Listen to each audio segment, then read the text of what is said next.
Bonjour, aujourd'hui on va parler de sécurité Wi-Fi. Alors dans cette présentation, il y aura tout d'abord une première partie sur la sécurité web, puis ensuite une seconde partie sur la sécurité WPA. Et pour chacun de ces cryptages, on verra quelques problèmes de sécurité. On va commencer par un rappel de la loi française. Alors, on avait eu une présentation très intéressante il y a quelques semaines sur les différentes lois qui s'appliquaient sur le territoire français. Celle qui nous concerne ici est l'article 323-1. Le fait d'accéder ou de se maintenir frauduleusement dans toute ou une partie d'un système de traitement automatisé de données est puni de 2 ans d'emprisonnement et de 30 000 € d'amende. Lorsqu'il en est résulté soit la suppression ou la modification de données contenues dans le système, soit une altération du fonctionnement de ce système, la peine est de 3 ans d'emprisonnement et de 45 000 € d'amende. Je ne pourrais pas être tenu responsable, je décline toute responsabilité en cas de pénétration de réseau Wi-Fi que vous pourrez faire avec ce que je vais vous montrer. Alors la norme 802.11, avec la sécurité web, vous voyez les différentes ratifications, le A en 1999, B, G et aujourd'hui on utilise le N. La sécurité web, le web a été instauré en 1999 et utilise le cryptage de données. On utilise une authentification en Shared Key Authentication, le SKA, on verra un peu plus tard ce que c'est. Ou alors pas d'authentification, système ouvert. Au début, les lois américaines obligeaient les clés à ne pas dépasser 40 bits. Mais aujourd'hui, grâce au Web 2, on arrive à avoir des clés web qui vont jusqu'à 104 bits. Et le web a été très sévèrement critiqué pour son manque de sécurité. Comment fonctionne le web? Tout d'abord, vous avez un message en clair, que j'appelle M, qui n'est pas chiffré. On va utiliser la checksum, la fonction de contrôle CRC32, qui va, à partir des bits contenus dans M, calculer une valeur qu'on va concaténer ensuite à M, qu'on stockera là. En recalculant ensuite cette valeur plus tard, quand on aura reçu le message, on pourra savoir si le message a été corrompu ou pas au cours de la transmission. Puis on utilise le chiffrement RC4. Tout d'abord, on a des IV, c'est l'abréviation de Initialization Vector, qui sont des vecteurs plus ou moins aléatoires stockés sur 24 bits, auxquels on va concaténer une clé web qui fait 104 bits. C'est pour ça qu'aujourd'hui on considère que le web est en 128 bits. En fait, c'est la somme des deux, c'est juste un argument marketing. Alors, une fois qu'on a concaténé notre IV à notre webkey, on lui applique la fonction RC4 et donc on aura le RC4 de la graine. Donc la graine est l'IV concaténé à la clé web.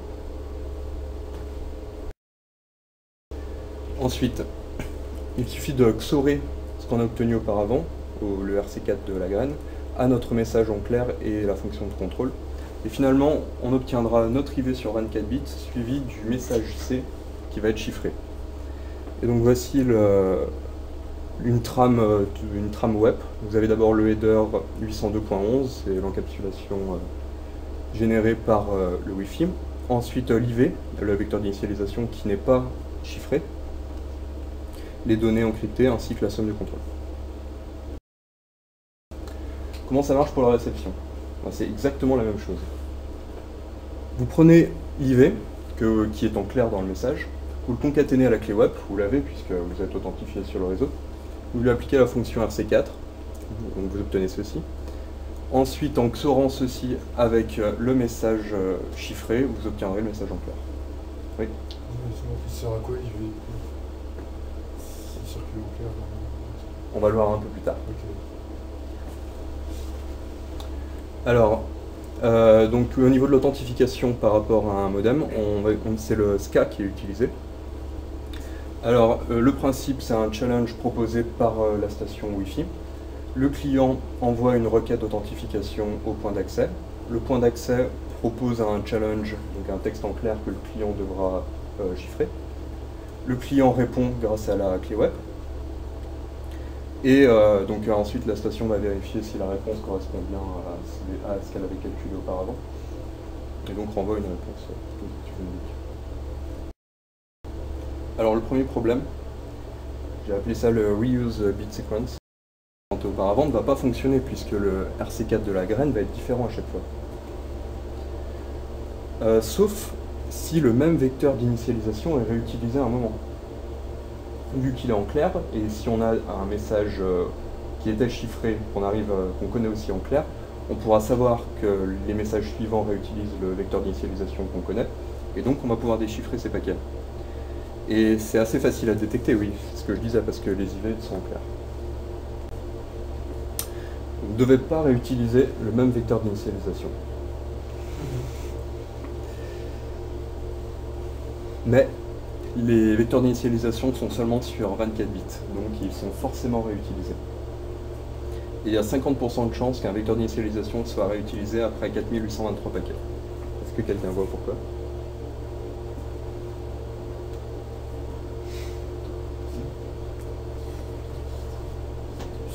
Divisé par 2 puissance 24 divisé par 2? Oui, Non? Ah oui, ça? c'est ça. Comme de personnes, mon anniversaire, Il y a de 50% ouais, de chance à partir de 23 personnes. c'est ça. Donc en fait, c'est dû au paradoxe des anniversaires de jeu. Donc le problème. Vous avez combien faut-il de personnes réunies dans une salle pour que la probabilité que deux d'entre elles soient nées le même jour est de 1,5? Donc tu as eu la réponse 23. À partir de 23, c'est plus. C'est plus que 1,5, ouais. Et pourquoi? Parce que c'est 22 parmi 360.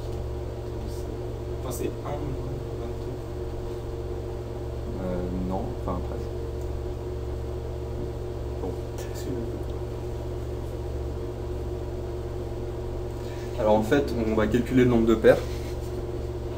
C'est 23 fois 22 sur 2. Et le taux d'échec pour chaque paire, c'est 1 moins 1 sur 365, c'est-à-dire qu'à une paire donnée, les deux personnes soient nées le même jour, enfin la probabilité de 1 sur 365, donc la probabilité qu'elles ne soient pas nées le même jour est de 1 moins 1 sur 365, soit 99,726%. Et lorsqu'on passe ce pourcentage à la puissance 253, qui correspond au nombre de paires, on obtient 49,9% d'échec, soit 50,1% de réussite. Alors, vous avez ici une table de la probabilité que deux personnes aient la même date d'anniversaire en fonction du nombre de personnes. Alors, quelques valeurs intéressantes, donc 23 on l'a dit, 50,1%. À partir de 57 personnes, vous arrivez à 99%. 100 personnes, on est presque à 1. Ensuite, 365, donc ce qui correspond aux années bissextiles. Enfin aux années non bissextiles, si vous voulez faire le calcul. Et 366, 100%. Donc on va appliquer ce que je viens d'expliquer ici. J'ai dit 4823 paquets, on calcule le nombre de paires, on en a 11 628 253. Le taux d'échec pour chaque paire, sachant qu'un vecteur d'initialisation est sur 24 bits, c'est 1 moins 1 puissance 24. Et lorsqu'on met ceci à la puissance 11 millions, etc., on obtient 50% d'échec, donc 50% de succès.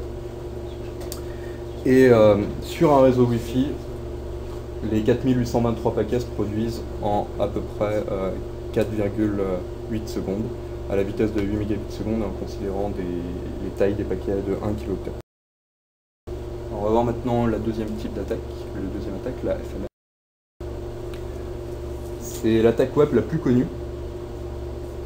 Elle a été publiée en 2001, donc dans un papier, enfin dans un document que vous pourrez trouver dans les sources. C'est l'attaque actuellement implémentée dans AirSnort et AirCrack. Et en fait, elle exploite une faille au niveau de la fonction RC4 et de la génération des idées. Alors, voici l'algorithme de génération, donc le RC4. On crée deux tableaux S et K qui ont une taille de 256 bits. On initialise le tableau S avec les entiers de 0 à 255. Ensuite, on remplit la table K avec la clé secrète, en boucle, sauf si elle est déjà sur 256 bits. Ensuite, on permute pseudo-aléatoirement la table S en utilisant la clé secrète, donc via un cryptage par transposition. Ensuite, on permute pseudo-aléatoirement la table S avec elle-même.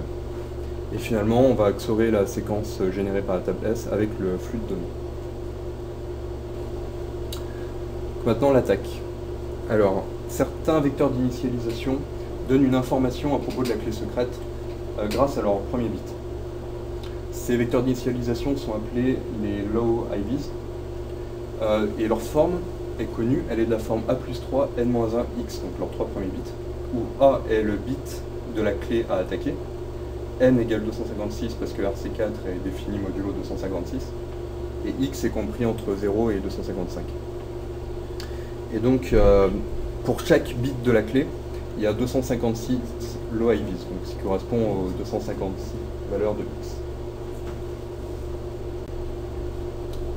Alors, le premier bit d'un paquet US en 2.11 correspond à une en-tête snap, donc c'est presque toujours 0xAA, ce qui va nous permettre de connaître le premier bit de notre sortie. Et voici l'algorithme de l'attaque, donc le KSA. Alors, c'est très simple. Donc, on initialise le tableau S avec les entiers de 0 à 255. On initialise J à 0. Et ensuite, pour I variant de 0 à 255, on applique cette jolie formule. On échange SI et SJ. Je vais vous montrer en détail sur un exemple. Alors sur cet exemple, on va essayer de craquer le premier bit d'une clé. On va considérer que, pour simplifier, que notre clé Wi-Fi est 1, 2, 3, 4, 5. On va chercher un paquet dont le vecteur d'initialisation comprend A égale 0, c'est-à-dire qu'il commence par 3. Par exemple, 3, 15, 2. C'est un exemple plus ou moins au hasard. Et je vais raisonner modulo 16 au lieu de modulo 256 pour simplifier les calculs. Alors, on initialise le tableau S, donc comme dit dans l'algorithme, avec 0, 1, 2, 3, blabla. Et ensuite K avec l'IV qu'on connaît. Et donc ça correspond au bit de la clé qu'on ne connaît pas. On applique l'algorithme le KSA. Alors, donc on a initialement I va valoir 0. J, il faudra que je revienne sur le slide d'avant, mais comme j'enregistre le son, ça va bugger. Bon, va falloir me croire, et vous regarderez sur les slides que l'algorithme du slide d'avant dit bien de faire ça. Alors, J vaut initialement 0, auquel on ajoute S de 0, donc 0, plus K de 0 qui vaut 3. Ensuite, on va permuter SI et SJ. Donc, I vaut 0, J vaut 3, on va permuter 0 et 3, donc S va avoir cette forme-là. Ensuite, à l'itération suivante, I vaut 1. J va valoir l'ancienne valeur de J, donc 3, plus S de 1, 1, plus K de 1, 15, modulo 16, je le rappelle, donc J vaudra 3. Et on va permuter S de 1 et S de 3, donc S aura cette forme-là. À la troisième itération, I vaudra 2, J vaudra 3 plus 2 plus 2, donc 7. Et on va permuter S de 2 et S de 7, on aura ceci. Et finalement, au bout de 3 itérations, on va pouvoir calculer le premier bit de notre clé en prenant la sortie moins J moins S de I, ce qui va ici valoir 1. Et ensuite, on va pouvoir recommencer l'algorithme de façon itérative sur le second bit en en cherchant un vecteur d'initialisation qui va commencer par 4, c'est-à-dire que A vaudra 1, qui va correspondre au premier bit. Et donc on applique, j'ai marqué que les permutations. À la dernière, I et J valent 3, donc on n'effectue pas de permutation et on peut calculer le second bit. Mais en réalité, lorsque vous calculez ce bit, il n'y a que 5% de chance que ce soit le bon. Pour un IV fixé à chaque fois. Et donc, on va répéter l'opération précédente pour beaucoup d'IV, avec X qui varie, avec A va être fixé et X va varier. Donc on va obtenir une table de cette forme. Là, vous avez le premier bit de la clé et le nombre de votes qui correspond au nombre de paquets pour lequel on aura dit que ce bit-là est le bon bit. Là, vous avez les autres bits avec les votes qui vont être inférieurs, donc c'est classé par ordre. Donc ce bit-là est le plus probable, etc. Donc le second bit, le troisième, le quatrième.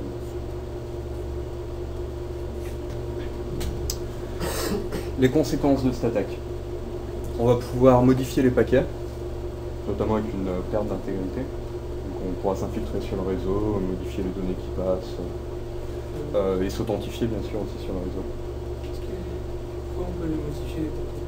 Parce que tu seras authentifié, tu connaîtras la clé web grâce à l'algorithme précédent, et donc tout ce qui passe, tu peux le déchiffrer, le modifier, le rechiffrer et le renvoyer. Alors, solution. On pourrait penser augmenter la taille de la clé web, mais ça ne fonctionne pas, à cause du paradoxe des anniversaires. Et en fait, il n'y a pas de solution, on doit changer de méthode de chiffrement, notamment utiliser le bloc siffleur ou enfin, dans le cadre du WPA. De plus, aujourd'hui l'algorithme a été optimisé et on arrive à craquer une clé web de 104 bits en moins de 60 secondes. En 2007, 3 chercheurs ont réussi à encore optimiser l'algorithme et avec cette nouvelle attaque qu'on appelle le PTW, on va pouvoir trouver une clé web de 104 bits avec une probabilité de 50% en utilisant 40 000 paquets. Alors, démo. Donc je vais utiliser le petit modem qui est là.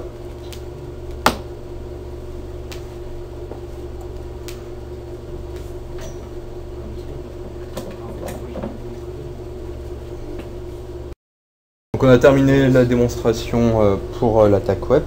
On va maintenant passer à la partie sur le WPA. Alors le WPA,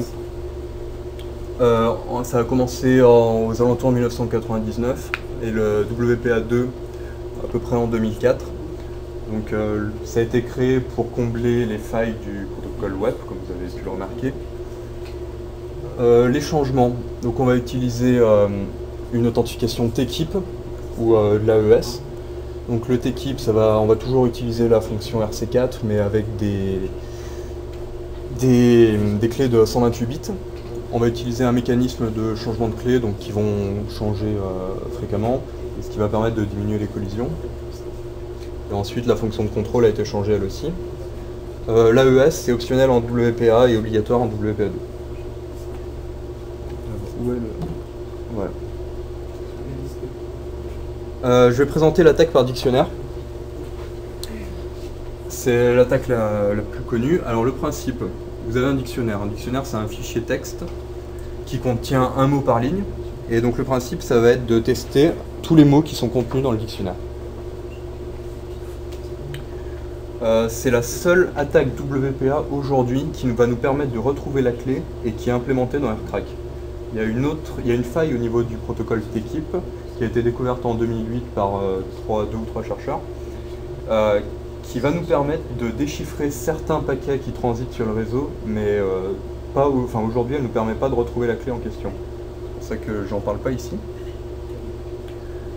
Concrètement, pour lancer une attaque par dictionnaire, vous devez avoir forcément une station qui est connectée sur le modem. Vous devez déconnecter cette station en envoyant un paquet de désauthentification de la part de la station au modem. Et donc la station va essayer de se reconnecter au modem. À ce moment-là, vous allez récupérer le paquet que l'ordinateur envoie au modem pour se reconnecter. On appelle ça le handshake. Et avec ce paquet, on va pouvoir lancer l'attaque par dictionnaire. En gros, il faut que tu aies déjà un ordi qui se connecte. Pas toi, il faut que la personne que tu hackes ait un ordi connecté à son modem. Ouais, il faut qu'il se déconnecte. Non, c'est toi qui vas le forcer à se déconnecter. Ah, ok. Du coup, il va se reconnecter automatiquement. Enfin. Oui, je me suis mal exprimé. Ouais, forcément. Ouais. C'est le moment où il essaie de se reconnecter. C'est ça. On récupère la data. Ouais.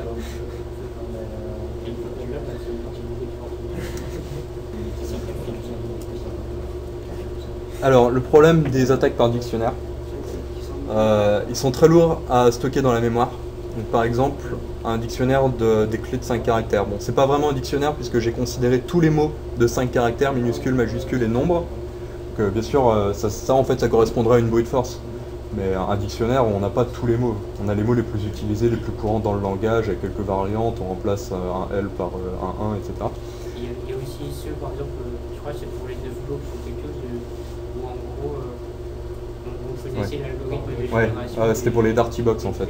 En fonction du nom, ça s'appelait Dartybox underscore 4 chiffres. Et du coup, tu pouvais récupérer ouais, mais dans ce cas-là, tu calculais directement la clé à partir du nom de la box. Pour la 9 box, on connaissait l'algorithme de génération qu'ils utilisaient pour les mots de passe, enfin pour les clés par défaut. Et du coup, tu avais un dictionnaire. Ouais, mais c'était la Dartybox en fait. Non, mais Ah ok, je te crois. Bon, Mais pour la Darkbox, c'est complètement directement à partir ouais. de SSI. Et là, pardon, c'était quoi la différence? Bah, la Devbox, en fait, en connaissant son SSID, ça suffit pas. D'accord. Pas Mais par aléatoire contre, la génération de clés par défaut. Ouais. Du coup, Tu connais l'algorithme qui est utilisé. Du coup, à partir de ça, bah, tu connais. Ah oui, tu connais ça- l'espace ça de clés restreint- possible. Ça restreint Bien déjà sûr. le nombre de clés. Ouais, bien sûr. Voilà, donc un fichier qui contiendrait tous les mots de 5 caractères pèserait 458 mégaoctets. 10 caractères, 8 392 993 téraoctets. Et 63 caractères, qui est le maximum pour une clé WPA2, ce nombre de pétaoctets. Alors, donc ça soulève un problème. La lourdeur du stockage d'un dictionnaire. Est-ce que vous verrez un problème pour y remédier, une solution pour remédier à ça? Au fait que les dictionnaires sont très lourds à stocker en mémoire. Généré au fur et à mesure. Ouais, c'est ça. Alors on peut générer le dictionnaire à la volée. Et il y a un petit script bien sympathique qui s'appelle Crunch, qui est disponible ici, et qui va vous permettre de faire ça, donc en utilisant le pipe sur AirCrack. Alors, au niveau de la syntaxe, c'est Crunch, le nombre minimum de caractères dans la clé, le nombre maximum, suivi de tous les caractères qu'on veut, et -O si on veut rediriger la sortie standard sur une liste, enfin sur un fichier texte pour créer un dictionnaire. Sinon, on verra après comment piper directement sur AirCrack. Deuxième problème des attaques par dictionnaire, c'est le temps. Une attaque par dictionnaire est très très longue. Le temps est quadratique, donc c'est-à-dire que vous doublez la longueur de la clé, le temps va être mis au carré. Et encore une question, est-ce que vous verrez un moyen d'accélérer l'attaque au niveau temporel? des paquets quand même, souvent. Peut-être pas totalement aléatoire. C'est de trouver des similitudes. T'as pas pensé. Ouais, ok. Tu disais, pardon? Non, les similitudes, peut-être essayer de. Entre différents paquets, je sais pas. C'est. Chaque caractère a un valeur, je sais pas si c'est possible. Non. Utiliser Amazon Cloud. Utilisez quoi? Amazon Cloud. C'est quoi? C'est le service de cloud computing d'Amazon. Tu payes. Ouais. Tu payes quoi payes, si autant acheter une connexion? Non, mais genre, il y a des gens qui ont testé et genre en 10 minutes ils arrivent à craquer des clés. Ouais, donc c'est un peu ça. En fait, donc je vais présenter ici un petit logiciel qui va utiliser la technologie CUDA. Donc CUDA, c'est une technologie créée par NVIDIA pour utiliser le parallélisme massif des cartes graphiques. Depuis la série 8000 de NVIDIA, vous pouvez utiliser CUDA. Alors le principe, c'est d'utiliser votre carte graphique pour effectuer les calculs que le processeur doit faire normalement. Donc, une carte graphique a aujourd'hui, donc je pense à la GTX 580 par exemple, 512 processeurs de flux. Donc chaque processeur est bien sûr bien moins performant qu'un CPU normal, mais le fait qu'il y en ait 512, vous allez pouvoir créer un parallélisme massif, enfin lancer plein d'attaques en parallèle. Et donc ce petit logiciel, LCOMSUB Distributed Password Recovery, supporte la technologie NVIDIA CUDA, la technologie concurrente de ATI Radeon, et une accélération matérielle grâce à un tableau. Alors il permet jusqu'à 64 CPU ou 32 cartes graphiques simultanément, et il permet aussi de rechercher un password de façon distribuée en LAN ou par internet, donc ça rejoint ce que tu disais. Voilà.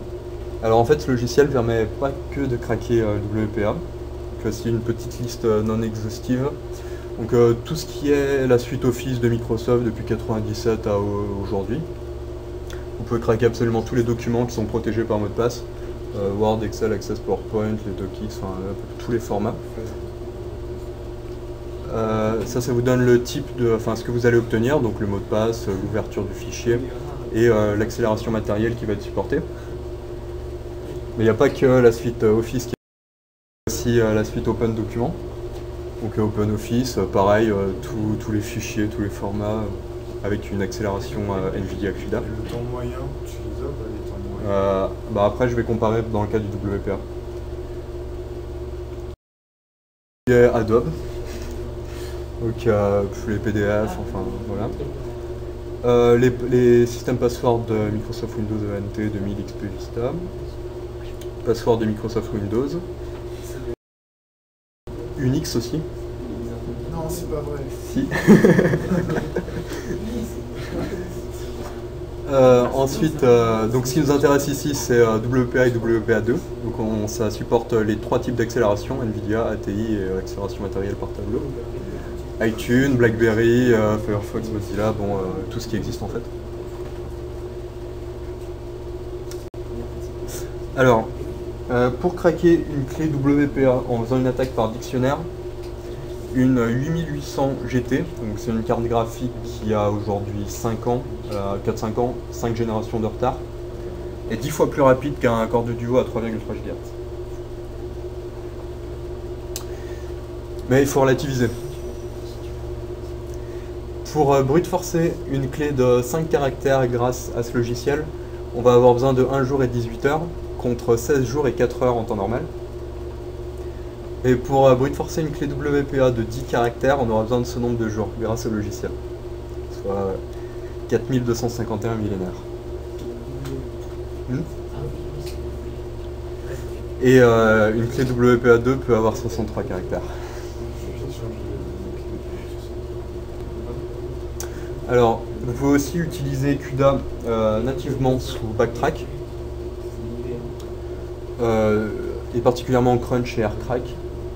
Donc vous avez un manuel très intéressant ici qui vous explique comment compiler les outils directement pour profiter de l'accélération CUDA, enfin directement. Donc je vous encourage à aller voir ce lien, c'est très bien expliqué et vous avez toutes les possibilités que vous pouvez faire. Alors, au niveau du WPA et du WPA2 et de l'attaque par dictionnaire, comment on pourrait améliorer cette attaque? En utilisant des Rainbow Tables, comme tu avais dit tout à l'heure. Ouais. Enfin, ça fait moins classe en français. Hein. Et ici, vous avez un hash de 120 gigaoctets du LAN Manager de Windows, donc du gestionnaire de mots de passe des réseaux locaux de Windows, qui est une table arc-en-ciel. Donc en fait, en téléchargeant ce fichier, vous pouvez craquer n'importe quel mot de passe du LAN Manager. Donc je vais revenir sur les Rainbow Tables au prochain slide. Comment se protéger finalement de ces attaques par dictionnaire? Utiliser des clés qui contiennent plus de 10 caractères. Utiliser des caractères spéciaux. Et changer le password par défaut des box. Et aussi le SSID par défaut. Rainbow Tables. Alors le principe, ça va être une sorte de dictionnaire en utilisant une table de hash. Alors en fait, vous allez avoir vos mots, donc des mots qui seraient des mots qui se trouveraient dans un dictionnaire, et une fonction de hash, la fonction que vous allez essayer de craquer, donc MD5, SHA1, etc. Et pour chaque mot, vous allez calculer son hash. Ensuite, vous allez avoir des fonctions qui vont vous permettre, à partir de ce hash-là, de calculer, de retrouver un mot, peu importe quelle est la fonction ici. Vous allez faire ça récursivement plusieurs fois, en changeant, donc là je garde ma fonction de hash, mais là je vais changer la fonction de réduction, ça s'appelle, qui calcule à partir du hash un nouveau mot. Donc à chaque itération, la fonction de réduction va changer. Et finalement, dans le fichier final, vous allez stocker que cette colonne-là et cette colonne-là. Et pour trouver un mot de passe, sachant que vous allez connaître l'empreinte du mot de passe, c'est-à-dire sa valeur, enfin une fois hachée. Donc prends l'exemple par exemple ici RE3XES, donc qui est ici dans la table de hash, et le but ça va être de trouver un mot de passe tel que le hash de ce mot de passe corresponde, soit égal à ceci. Sachant que c'est pas forcément le même mot de passe, puisqu'une fonction de hash engendre des collisions. Donc l'important c'est de retrouver un mot de passe quelconque qui a le même hash que ceci. Donc par exemple, on va prendre ce hash là, et on va appliquer la dernière fonction de réduction qu'on a utilisée pour le calcul de la table. Ça va nous donner le mot Rambo, pardon. On va chercher dans la dernière colonne uniquement de la table si ce mot est présent. Donc on va d'abord faire le cas, s'il est présent on verra après, s'il n'est pas présent, on reprend, et cette fois-ci on va utiliser l'avant-dernière fonction de réduction qui a été utilisée, donc c'est-à-dire celle-ci. Ce qui va nous donner le mot crypto. On va chercher si crypto apparaît dans la dernière colonne de la table, c'est pas le cas. Donc on va utiliser la dernière fonction. Pardon, je me suis trompé. Crypto, on ne cherche pas s'il appartient dans la table. Donc on reprend le hash, l'empreinte, on calcule grâce à cette fonction de réduction le mot qu'on obtient, Ensuite, on le hash via notre fonction de hash, puis en réutilisant la dernière fonction de réduction, on va calculer ce mot de passe-là, et on va chercher s'il existe dans notre table ici. On a de la chance, il existe. Qu'en fait, on sait qu'il existe et on connaît sa ligne, donc on va partir du premier mot de la ligne, on va appliquer la fonction de hash, puis la première fonction de réduction, etc. jusqu'à retomber sur notre hash, et donc on saura que le mot culture convient. Donc au final, on va gagner énormément à la fois en temps et en données, puisque dans notre fichier, on stockera que la première colonne et la dernière colonne, et au final, ça reviendra à tester tous les mots qui sont compris dedans. Donc finalement, en fonction du nombre d'itérations qu'on fait ici, si on fait 1000 itérations, on divisera le poids de notre dictionnaire par 1000. Et autant pour le temps de recherche, puisqu'on va rechercher que dans la dernière colonne. Démonstration.